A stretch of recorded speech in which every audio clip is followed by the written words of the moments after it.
Sino ka? Anong natraso ko sa'yo? Show yourself!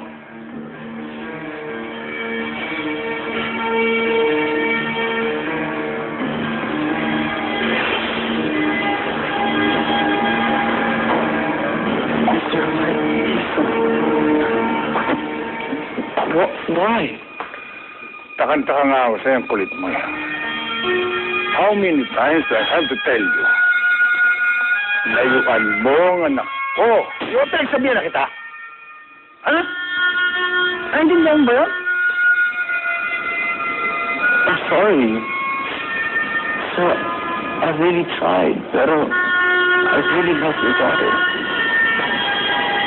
And the distance was just so much, and I couldn't stay away from her. Why can't you just accept that we love each other? James, kahit sino mag-boyfriend o mapangasawa ng anak ko, okay lang sa akin. Huwag lang ikaw. Bakit? Kahit ang pamilya natin at ang pamilya ko, magtagalit, hindi pwedeng magkasundo. Parang langis at tubig. Ganon. Naintindihan mo ba? Ha? Okay. Kaya layuan mo lang ako. Even though there's problems in our family, why can't you just leave me and Vlada out of this? Why can't you understand that I'd do anything for her?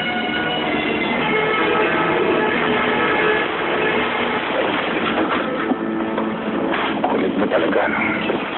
Kahit pasayin kita, ha? I want Vlada forever. I found to love her. And I vowed to be with her forever. No matter what challenges and no matter what distances. Why can't you understand I love her? I'm sorry that if in your lifetime that you didn't have this sort of experience, but I really love her, Mr. Eisen. Please understand. I would do anything for her. Not even death will separate us.